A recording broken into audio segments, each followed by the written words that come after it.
Pessoal, a aula de língua portuguesa de hoje é para você lembrar daquela pessoa que você sabe que sabe contar bem uma história.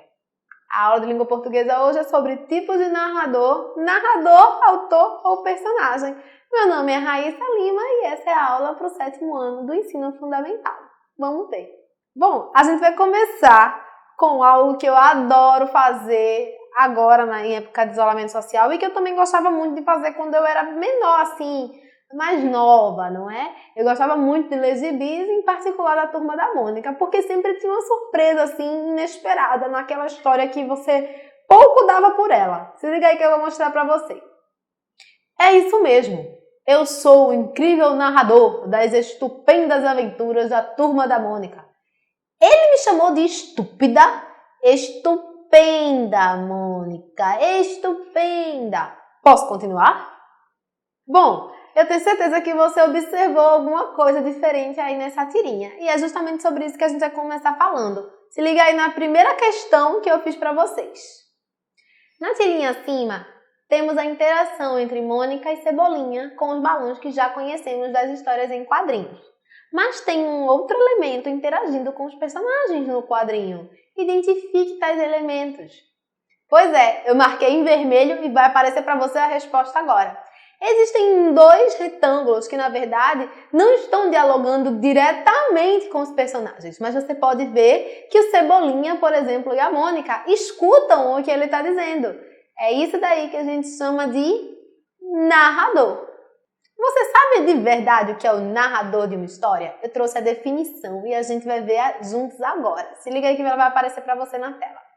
Olha só, o narrador é aquele que narra, conta, relata, ou seja, alguém que narra uma história, que conta uma história, que vai fazer o relatório daquela coisa que ele viu ou não viu, ou talvez que ele tenha inventado. Por exemplo, a gente já ouviu muito falar de narrador de jogo de futebol. Também pode ser. Nesse caso, é uma narração simultânea que acontece ali no momento. Hoje, a gente vai falar do narrador que conta histórias, ou seja, aquele que é aquela vozinha que nem a Turma da Mônica mostrou pra gente agora. Quem é a voz que conta a história? É isso que a gente vai ver agora. Bom, para começar, a gente vai começar com uma história curta, tá bem? E eu trouxe para vocês uma história que, na verdade, é um poema-história que foi inspirado pelo livro de Fábio Sombra, A Peleja do Violeiro Magrilim com a famosa princesa Jezebel. A Isabel da Costa é uma professora e ela pegou todos os alunos dela, leu esse livro e decidiu pedir para eles refazerem a história e aí criarem alguns poemas e cada um criou um. Eu escolhi o que eu mais gostei para vocês. Olha só. Era uma vez um rei e uma princesa lindíssima. O pai muito mal organizou um concurso. Em troca ao vencedor, casar-se-ia com a princesa. O perdedor tornar-se-ia comida para peixes. Muitos concorrentes perdiam contra a princesa Jezebel, que tocava muito bem a viola no cordel. Mas veio um rapaz de nome Magrelim, era magro e mal vestido. Começou a pelejar e, por fim, Magrelim ganha, e como recompensa tem a mão de Jezebel. Viveram juntos para sempre. Se liga agora nas perguntas que eu vou fazer para vocês sobre esse texto. Quem conta a história que a gente acabou de ler? Letra A, você acha que é o rei mau? Letra B, você acha que é a princesa Jezebel? Letra C, o violeiro Magrelim? Ou letra D, alguém que conhece a história, mas que não participou diretamente dela? Qual será a resposta? Já sabe? Vai aparecer para você agora. É a letra D. Alguém que conhecia a história, mas observe que ele não participa dela. Sabe como eu consigo identificar isso no texto? Porque você acha que eu dei a resposta porque eu sou professora e eu já sabia de tudo. Mas o texto, ele guarda todos os segredos. Se liga aí que eu vou mostrar para vocês agora. Então você pode observar em vermelho agora, no nosso texto, que temos alguns verbos que estão destacados. Olha só, por exemplo, nós começamos com organizou, e você também tem tocava muito bem, começou, ganha. Todos esses verbos denunciam, na verdade, que a pessoa que está contando a história se refere a todos os personagens como ele, ela, eles. Então, o rei organizou, ele organizou. Ela tocava muito bem, não é? A princesa Jezebel. Ou então, ele ganha e como recompensa tem a mão de Jezebel. Ou seja, Magrilin ganhou. O que isso quer dizer? Quando a pessoa quer contar assim, a história para outra, sobre outra, ou seja, né? Não é uma fofoca, é contar uma história, tá bem? A gente sempre diz assim, foi ele que fez aquilo, ele que fez desse jeito, ela que disse isso. Ou seja, nós não fazemos parte daquela história, mas estamos relatando, estamos narrando alguma coisa. E é por isso que a gente diz que esse narrador aí não participou da história. Esse é o primeiro tipo de narrador que a gente vai estudar agora. Aquele que sabe de tudo o que aconteceu na história, mas não participou diretamente dela. Se liga aí que vai aparecer para vocês na tela. O narrador observador. Ele é narrado, o texto é narrado em terceira pessoa. O que isso quer dizer? O que eu acabei de mostrar para vocês. Ele, ela, eles, elas. Então, ela tocava muito bem a viola. Magrilin também tocava muito bem na viola. Ele, ela. Esse tipo de narrador conhece os fatos, porém não participa da ação. E agora eu trouxe outro texto para vocês, que é um trechinho do livro O Diário de um Banana, certo? E o Greg é conhecido por ter um diário. Vamos ler o que é que o Greg diz aí. Esta manhã, enquanto esperava a mamãe sair do banho, me lembrei que alguém tinha dado a ela um roupão no Natal. Aí fui até o armário dela e o peguei. Devo dizer que essa foi uma das jogadas mais incríveis que já fiz. Vestir aquilo era como estar enrolado numa toalha enorme e fofa, recém-saída da secadora. Quem conta a história que acabamos de ler? Letra A, você acha que é o Greg? Letra B, seria o pai do Greg? Letra C, a mãe do Greg? Ou letra D, alguém que conhecia a história, mas que não participou dela? Antes de dar a resposta de mão beijada para você, que eu tenho certeza que você já acertou, eu vou te mostrar como encontrar no texto essa resposta. Se liga aí que vai aparecer para você. Olha só, esta manhã, enquanto esperava a mamãe sair, me lembrei. Aí fui, peguei, fiz. Ou seja, se a gente for lembrar um pouquinho, eu lembrei, eu fui, eu peguei, eu fiz. Você observa aí que a gente usa muito o eu, não é? O pronome pessoal eu. Então, na verdade, a pessoa que passou por todas essas experiências, não é? É a pessoa que também está contando para o público dela essa experiência. Lembre-se que o Greg, na verdade, está escrevendo um diário. Então, provavelmente, isso daí se passou ou de manhã e ele está contando à noite, ou se passou no dia anterior à vida dele e ele está escrevendo. O Greg, na verdade, é a resposta que a gente tanto procura. Se liga aí que vai aparecer para você. Só pode ser a letra A. É ele mesmo que narra o que acontece no diário dele com a vida dele. E agora a gente vai para o nosso segundo tipo de narrador, que é o narrador personagem. Esse que a gente acabou de ver. O Greg, por exemplo, narra sua história em primeira pessoa. Ou seja, eu. O narrador é um personagem e ele participa dessa história. Mas atenção! A gente também tem outro tipo de narrador personagem, porque além da primeira pessoa do singular que diz eu, a gente também pode ter o caso com nós, como é o exemplo que eu trouxe para vocês no texto Candeeiro, da Esther Liu. Olha só o que ela diz. Naquele ano, o governo tinha cortado a luz da periferia inteira. Quando nos demos conta, das velas só restavam os tocos. Tivemos que aceitar a noite e seus muitos tons de escuro. Continuamos apertando interruptores pela força do hábito. Também pela força do hábito, a conta de energia continuava a chegar todo dia 30 do mês. A casa tinha somente um candeeiro e em volta dele esperávamos que a luz voltasse antes que acabasse o último galão de querosene. A isso chamávamos de fé. Esther Liu, Breve Fogueiras de Junho. Olha só, além do eu, tem outro também que a gente pode usar, que é a primeira pessoa do plural, que é na verdade o nós. Por exemplo, nos demos conta, nós tivemos que aceitar, nós continuamos. Quer dizer que a Esther Liu, não é, criou um narrador que na verdade está falando por toda a família, não é? A pessoa, não é a Esther Liu também que participou, a Esther Liu é a autora. Ela criou o narrador e esse narrador e a família dele inteira, não é, participaram dessas ações juntos. Por exemplo, quando a sua mãe chega, não é, e encontra uma bagunça no quarto, e aí você e seu irmão dizem assim, nós não tivemos nada a ver com isso, foi o meu irmão caçula, foi o menor de todos que fez isso. Então nós não tivemos, você está falando por você e pelo seu irmão, não é? Que talvez possa inclusive denunciar você, se for o caso, tá? Toma cuidado com isso aí.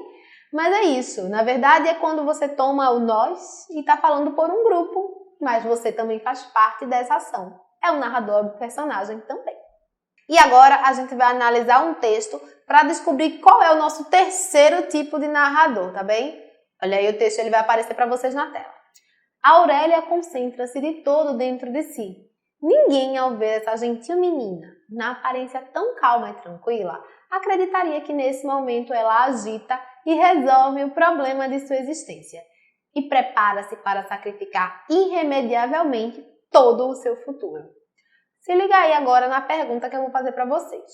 Quem seria o narrador desse texto? Letra A, a própria Aurélia. Letra B, um narrador observador que se atém aos fatos. Letra C, um narrador personagem que não é a Aurélia. Ou seria a letra D, um narrador que conhece, além da história, os sentimentos da Aurélia. Já sabe a resposta? Vai aparecer para você agora. É a letra D, um narrador que conhece, além da história, os sentimentos de Aurélia. Como que a gente sabe que o narrador conhece, além dos fatos e sentimentos da Aurélia? Por duas expressões que aparecem aí. Ele diz, a Aurélia concentra-se de todo dentro de si. Ou seja, dentro de si é dentro da cabeça da Aurélia. E aí ele diz assim, ninguém ao ver essa gentil menina na aparência tão calma, ou seja, esse narrador sabe que a Aurélia ela tem uma aparência de pessoa calma, tranquila, iria acreditar que nesse momento ela agita e resolve o problema de sua existência e prepara-se para sacrificar irremediavelmente todo o seu futuro. Ou seja, ele sabe que a Aurélia está passando por um momento complicado na própria cabeça dela. Agora, imagine só, você acha que existe um narrador assim tão poderoso que conhece, além de todos os fatos, conhece também o sentimento das pessoas, ou seja, sabe o que as pessoas estão pensando? Pois é, no mundo da ficção isso é possível, porque veja bem, ele não é a Aurélia, mas ele está dentro da cabeça dela. A isso a gente dá o seguinte nome, o narrador onisciente. A definição vai aparecer para vocês agora. O narrador onisciente conhece todos os personagens e conhece a trama, ou seja, tudo que acontece nela. Nesse caso, a história é narrada em terceira pessoa. Quando apresenta um fluxo de pensamentos, ele pode vir em primeira pessoa. Ou seja, ele poderia ter optado por dizer assim, e a Aurélia pensava, estou para decidir a minha vida. Seria a fala, o pensamento da Aurélia. Mas não, observe que ele inclusive optou por manter, dizer que dentro da cabeça dela estava acontecendo este conflito. Ou seja, não é? Ele sabe tudo, por isso que a gente chama de onisciente. Tudo sabe, tudo vê. E onisciente é uma palavra que quem tem algum vínculo religioso deve conhecer, em geral é utilizada para falar da entidade maior, não é? Por exemplo, os deuses aí, Deus, ele é conhecido como onisciente. E aí é que vem, a gente já falou dos nossos 3 tipos de narrador. Narrador personagem, narrador observador e o narrador onisciente, que é esse narrador observador, só que um narrador observador que vê tudo, que sabe tudo.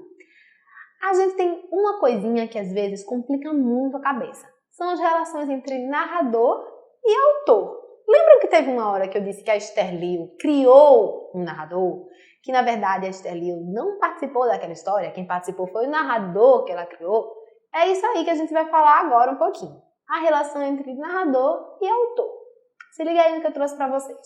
Eu trouxe mais um texto do Greg, do Diário de um Banana. Então, a pergunta é a seguinte, você observa aí que tem uma estrutura no texto, que na verdade é a estrutura de um diário, certo? Como o próprio livro diz, é o Diário de um Banana. Não é? Então ele coloca lá, quinta-feira, o papai está tentando de novo o negócio de dieta, o que é uma má notícia para mim. Há uns 3 dias ele não come nenhum chocolate e está muito rabugento. No outro dia, depois que papai me acordou e disse para me arrumar para a escola, acidentalmente caí no som de novo. Acredite, essa é a última vez que cometo esse erro. Então, olha só, eu pergunto para vocês, Você acha que quem escreveu o livro O Diário de um Banana foi o próprio Greg? Talvez a sua resposta seja sim. Mas eu vou mostrar para você que não é bem assim como você pensa. Na verdade, eu trouxe para você a capa do livro. Ela vai aparecer para você aí. Então você tem Diário de um Banana, mas na verdade o nome do autor é Jeff Kinney. Quem é Jeff Kinney? Pois é, Jeff Kinney é quem criou o personagem Diário de um Banana, que na verdade é o narrador desta história. Narrador é uma entidade que conta uma história. Ele é uma das 3 pessoas que está envolvida na história. Quem são as outras 2 pessoas? Você vai dizer que são os personagens. Calma aí. Não, as 3 pessoas são, digamos assim, os 3 pés que tornam uma história. Existe o autor, que é quem escreve a história. Existe o leitor, que é quem vai ler a história. Mas entre o autor e o leitor, existe a figura do narrador, que não é o autor. Ou seja, leitor e autor, eles habitam o mundo real, são pessoas. Já o narrador, ele participa desse mundo, não é alternativo. Ele é a pessoa que vai falar com você, mas que na verdade é uma invenção do próprio autor. Então eu montei para vocês o seguinte esquema. Lá em cima, vai aparecer para vocês agora, olha só. Lá em cima vocês têm o autor, que é o Jeff Kinney, o narrador, que é o Greg, e o leitor, que é você. Você vai ler através dos olhos do Greg. Mas lembre-se que os olhos do Greg, na verdade, foram inventados pelo Jeff Kinney. Isso não quer dizer que é o Jeff Kinney dizendo tudo o que ele quer através do Greg. O Greg é mais um personagem criado pelo autor. A mesma coisa acontece lá naquele nosso primeiro texto. Você tem o autor, que usou somente as iniciais, que é o TGV. E aí, o que acontece? Ele criou um narrador observador. O TGV não é obrigatoriamente a pessoa que viu esses fatos ou que sabia dessa história. Ele criou um narrador observador para contar a história para vocês, certo? Quem está contando a história, na verdade, não é o TGV, é um narrador, é alguém que ele criou e você vai ler. Acontece também a mesma coisa com a Esther Liu. Ela criou o texto, criou um narrador, personagem que inclusive faz parte de um grupo, é o grupo que narra a história. Lembra quando ela diz, continuamos, tivemos que nos acostumar às velas? Então, narrador personagem não é a Esther Liu e a família dela. A Esther Liu se inspirou, criou essa família para narrar para a gente, que é o leitor. Agora, existem alguns casos especiais que a gente deve observar melhor essas relações, tá bem? É o caso das autobiografias e dos diários. Primeiro de tudo, o que é uma autobiografia? Bom, autobiografia é um texto que é escrito pela própria pessoa sobre a própria vida dela. Vai aparecer para você aí a definição real da autobiografia. É uma narração sobre a vida de um indivíduo escrita pelo próprio, sob forma documental ou ficcional. E aí é que é importante a gente saber distinguir as duas coisas. O que é uma forma documental e o que é uma forma ficcional. Documental é aquilo que vai ficar no campo do real e ficcional é aquilo que vai partir para o campo da ficção, ou seja, do imaginário. A gente vai reinventar. Existem esses 2 tipos de autobiografia. Eu vou ser sincera com vocês. Sempre que alguém que se propõe a escrever sobre a própria vida, ele vai misturar ali os sentimentos dele, ele vai querer dar beleza para aquele momento que tenha significado mais na vida dele, então vai encher de novos detalhes que na verdade na época poderiam não ter acontecido. Sempre que eu leio uma autobiografia, eu não desconfio assim, eu fico assim, com as orelhas de pé, digamos, porque eu tenho que lembrar que mesmo que ele diga é documental, aqui eu trouxe a verdade sobre a minha vida, é você mesmo escrevendo sobre a sua vida. A gente tem que tomar cuidado porque alguns momentos significam mais que outros e a verdade pode virar ficção também, ou seja, pode passar para o imaginário. Agora a gente vai ver alguns exemplos de relação entre os autores e suas autobiografias. Se liga aí. O primeiro deles é Graciliano Ramos, que escreveu a autobiografia Infância. Acontece que Graciliano, ele é conhecido por ter um estilo de escrita todo especial. Talvez você já tenha ouvido falar dele com o livro Vidas Secas, por exemplo. Então, o que acontece aqui? Além de falar sobre a própria vida, o Graciliano acabou falando sobre a vida de várias famílias que seguiam aquele mesmo tipo de família que ele tinha. Ou seja, aquele modelo que ele criou, na verdade, era revelando o tempo em que ele foi criado. Ou seja, o Graciliano acabou escrevendo um romance. O que tem ali de verdade ou não verdade não importa tanto. O que importa é que a autobiografia dele é um romance lindíssimo para ser lido. Ou seja, ele misturou alguns fatos da verdade com algumas sensações que ele lembrava de ter quando era menor e trouxe outro tipo de texto para a gente, que é um misto de ficção, verdade. É uma nova verdade, na verdade. Olha aí, ó, palavra verdade falada várias vezes. Então, o autor é o Graciliano, mas o narrador é um narrador observador que não é lá, na verdade, a pessoa real do Graciliano Ramos. Ele cria um narrador que consegue acessar os sentimentos dele na época da infância, ou seja, ele na verdade está recriando aquilo dali. E recriar, às vezes, vale muito mais a pena do que você escrever tintim por tintim, porque às vezes você já perdeu isso daí. E a recriação é tão mais bonita que acaba trazendo o passado todo de volta e ressignificando inteiramente para você, leitor.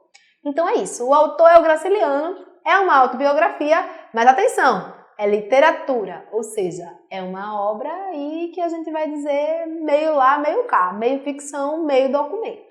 Eu trouxe um trechinho para vocês verem do livro do Graciliano Ramos, que vai aparecer agora aí, ó. Meu pai e minha mãe conservavam-se grandes, temerosos, incógnitos. Revejo pedaços deles, rugas, olhos raivosos, bocas irritadas e sem lábios, mãos grossas e calosas, finas e leves, transparentes. Ouço pancadas, tiros, pragas, tilintar de esporas, batecum de sapatões no tijolo gasto, retalhos de sons dispersavam-se. Medo. Foi o medo que me orientou nos primeiros anos. Pavor. Depois as mãos finas se afastaram das grossas lentamente.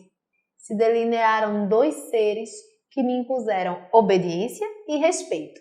Observa aí que o Graciliano, na verdade, está falando dos primeiros anos de vida dele. Então, de fato, não vai ter como ele lembrar exatamente. Ele lembra muito dos sonhos. Então, é isso que ele traz. Eu aposto que as autobiografias que vocês vão encontrar por aí não chegam perto disso daí, não. Isso aí é coisa fina. Já o diário, que é a outra questão que a gente vai debater aqui um pouquinho, é um caderno, certo? E geralmente de caráter íntimo.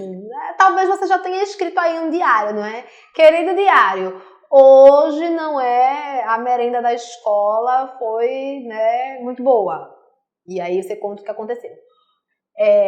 Então você faz, assim, anotações que você acha que, na verdade, ninguém vai ouvir, ninguém vai ler, porque ali estão as suas experiências pessoais, tá bem? Estão os seus sentimentos, são os seus segredos que estão por ali. Então, na verdade, né, quando você põe lá a data, o mês, o ano, e aí começa por querido diário e começa a relatar, você não quer que ninguém leia aquilo ali. Aquilo ali é a sua forma de colocar no papel e organizar os seus sentimentos, aquilo que está se passando pela sua cabeça. Não é o diário, ele é um diário íntimo, é como a gente já disse, ou seja, é seu e não é de ninguém mais não. Acontece que alguns diários são publicados. Se liga aí no que eu vou mostrar para vocês agora. O primeiro caso deles é o da autora Anne Frank, tá bem? A Anne, ela foi uma garota, não é? Que viveu na época da Segunda Guerra Mundial, na Alemanha nazista.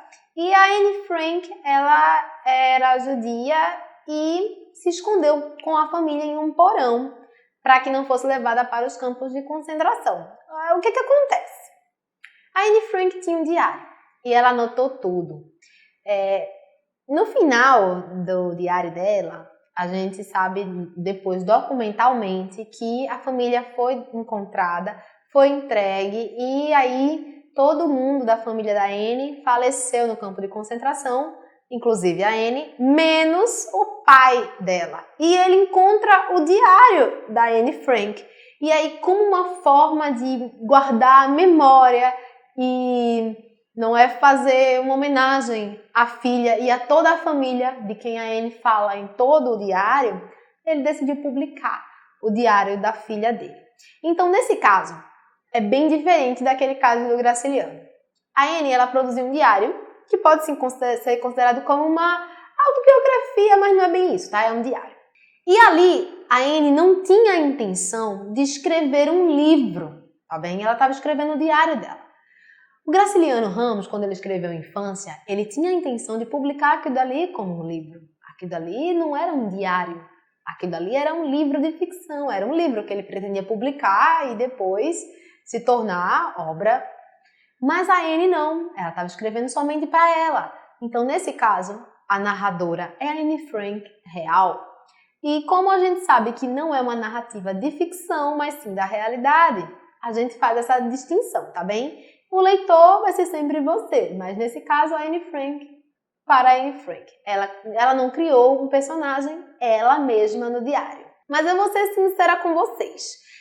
Até quando eu escrevia nos meus diários, eu procurava não contar tudo, porque vai que um dia eu fique muito famosa e aí encontrem esses diários, não é? Sei lá, e aí publicam. Imagina, vai ter as minhas coisas mais íntimas.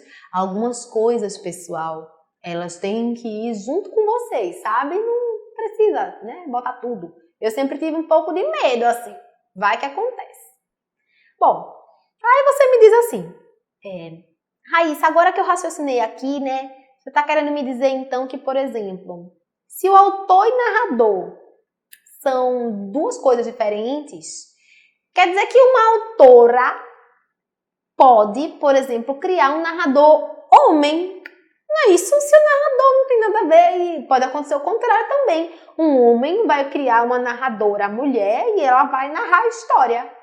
Você tá certo, pode acontecer isso mesmo. E eu trouxe para vocês aqui um exemplo clássico, que é o da autora Clarice Lispector, inclusive uma das homenageadas aí esse ano, junto com o João Cabral de Melo Neto. A autora Clarice, ela escreveu A Hora da Estrela. E A Hora da Estrela, na verdade, é narrada por Rodrigo SM, que também é escritor. Então, o Rodrigo, ele narra a história dele, certo? Contando aí como foi que ele chegou para escrever esse romance. Ou seja, a Clarice é uma mulher, criou um narrador, um personagem homem, e que chega até você, leitor. Então a gente vai resumir até aqui para você não se perder, tá bem? Narrador e autor são coisas diferentes. O autor da história, ele é real. Ele é uma pessoa real. Mas o narrador, ele faz parte desse universo de ficção, ou seja, ele faz parte da história. E agora a pergunta é, além dessa relação entre autor e narrador, existe outra coisa que a gente tem que diferenciar. É a relação entre narrador e personagem. Ou seja, será que você consegue identificar quando é o narrador que está contando a história e quando é a voz do personagem que chega na história? Se liga aí que eu vou dar algumas informações básicas para você não se confundir mais. A primeira delas é com um texto que eu gosto bastante. A gente vai ler ele agora e aí vocês vão entender rapidinho como é que a gente diferencia isso. Vamos lá. Olha só. Desesperado, o chefe olha para o relógio e, já não acreditando que um funcionário chegaria a tempo de fornecer uma informação importantíssima para uma reunião, liga para o tal. Alô? Atende uma voz de criança quase sussurrando. Alô, seu papai está? Tá. Ainda sussurrando. Posso falar com ele? Não, disse a criança bem baixinho. Meio sem graça, o chefe tenta falar com algum outro adulto. E a sua mãe está aí? Tá. Ela pode falar comigo? Não, ela está ocupada. Tem mais alguém aí? Tem. Sussurra. Quem? Polícia. Um pouco surpreso, o chefe continua. O que ele está fazendo aí? Ele está conversando com o papai, com a mamãe e com o bombeiro. Ouvindo um grande barulho do outro lado da linha, o chefe pergunta assustado. Que barulho é esse? É o helicóptero. Um helicóptero? Ele trouxe uma equipe de busca. Minha nossa, o que está acontecendo aí? O chefe pergunta já desesperado. E a voz sussurra com um risinho safado. Eles estão me procurando.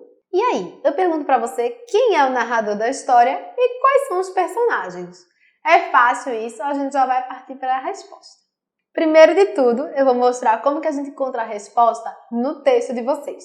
E eu já tinha mostrado antes como que a gente identifica o tipo de narrador, na verdade. Então, você tem que buscar como que está sendo narrado. Então, olha só, desesperado, o chefe olha, liga, certo? Ou seja, é alguém que está contando a história desse chefe e do funcionário dele. Nem é o chefe e nem é o funcionário. Então, só pode ser o narrador observador.